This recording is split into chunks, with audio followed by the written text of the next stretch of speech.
Welcome to another edition of Ask the AD, brought to you by Mammoth Sports. Brian Smolder with the Director of Athletics, Gene Taylor. We're glad you could join us for what will be a totally filled with fan question edition of Ask the AD. And let's jump right into it, Gene. Our first question comes from Twitter and from Dan Merker, who had a couple of great questions this week for Ask the AD. And his first question: with the blanket extension of eligibility for all student athletes, how do you budget for reduced revenue this year, in addition to the possibility for increased scholarship numbers next year, and how that might affect recruiting classes? That is a high-level question, sir, to jump us off.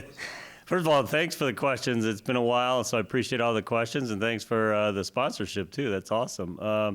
It is a great question, and I don't know that I have a direct answer, but I will tell you that it's something that we've started to work on. Not only do we now have the fall sport athletes that have been given an additional year of eligibility, but it looks like the NCAA and the various committees are going to probably extend that to our winter sport athletes as well.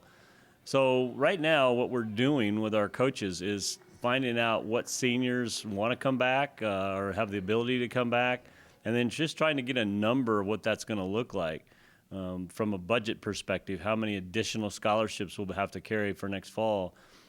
So we'll figure that out, and it'll be interesting because if our revenues are reduced. The challenge is going to be for the coaches in terms of squad management and trying to understand, they've got a group of freshmen coming in.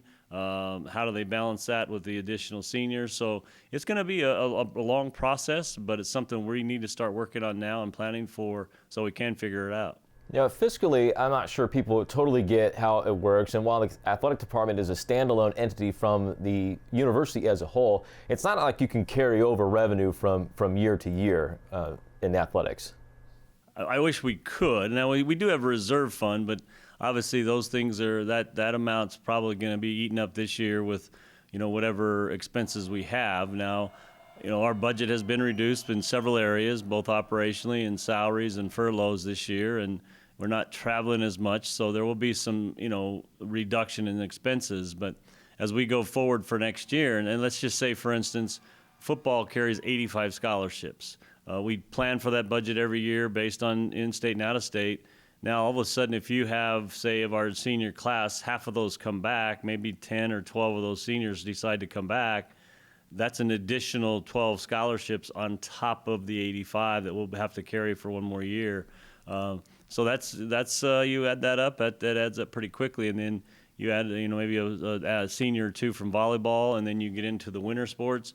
We have to kind of figure this out over the next several months. You mentioned that you're planning for stuff like that now. Dan did have a follow-up question, which we're not going to include in here, but just in general, he asked about what happens if we have the pandemic extend into next season. Of course, that's not something we all want to think about, but do you start planning for stuff like that now? Yeah, we do. I mean, we're probably going to anticipate even next year that our football stadium is the Bill Snyder Family Stadium is probably not going to be at 50,000 people. Whether the pandemic is under control, I think there's still going to be fans that are going to be somewhat nervous about coming back into big crowds. But so we'll probably after the first of the year start looking at those kind of issues from a budgetary perspective. All right, we'll go to our next question, which kind of stays on the financial theme, and it comes from Bob66668047 on Twitter, who asked the questions about financials as it pertains to construction in the facility, notably the football practice facility, which we haven't talked about in a while, but I guess the impact of finances as it comes to facilities. Well, as you know, the End Zone project is still moving forward. Those donations were already basically, quote unquote, in the door. So that project is still continuing to move forward. We have started to sit down with our architects and begin to look at the other two projects, both the indoor football facility and the volleyball and Olympic sport training center.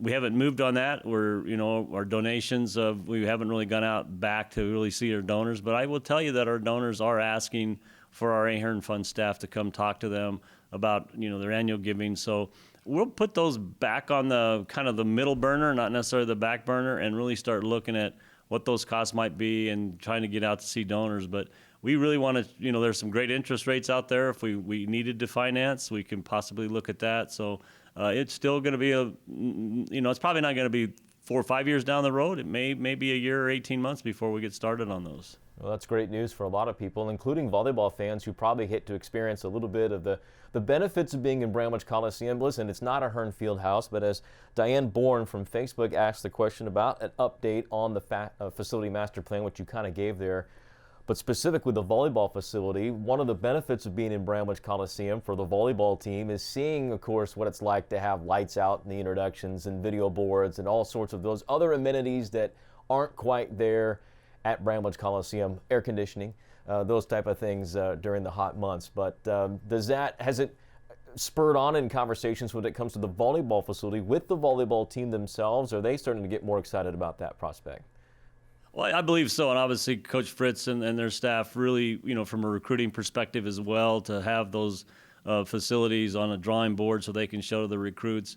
There certainly are some benefits of, like you mentioned, of being in Bramlage, everything from air conditioning to the amenities. There are some challenges still. The locker rooms are limited and meeting space are limited. So that's why we really need to get moving on the Volleyball Olympic Sport Training Center as soon as we possibly can. That makes sense from a financial perspective.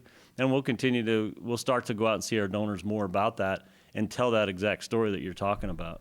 All right, let's jump back to football here. The next question we have comes from Twitter, Adam Jimison, who asks, what's the status of next year's football game with Stanford? Of course, the pandemic wiped out most scheduling, and not just football, but a lot of sports. But what is the status of that series? Well, again, assuming, everybody's back at least to playing non-conference opponents, which, again, we assume that's going to be the case, we're still going to play that game. We don't anticipate that to not be the case next year for all of our non-conference opponents. Some of our non-conference opponents that we had this year, North Dakota and Buffalo, we've started to talk about future years to replace those games. So we'll still anticipate that's going to be the case. And again, somebody I heard the other day is it's hard to make predictions right now in this pandemic. You're probably going to potentially be wrong if you make a strong prediction. So I think we just have to be patient. But as of now, Stanford has not indicated anything other than the willingness to play us next fall. Well, not asking you to make a prediction, but we had plenty of other comments from fans asking about scheduling a certain team to the north of us in the Nebraska Cornhuskers and other former Big 12 members like Missouri and Colorado. I know football schedules for the most part are filled up for the next X amount of years. Has there been any talk about adding teams like those, the former Big 8, Big 12 members? Well, obviously we've got the Nebraska thing in basketball that the coach put together, and I think that's going to be a great series. And we do have a future game with Missouri in a few years down the road, a home and home with Missouri. We haven't really talked to Nebraska. I think if you look at their out years and our out years, it'd be several years before that's a possibility.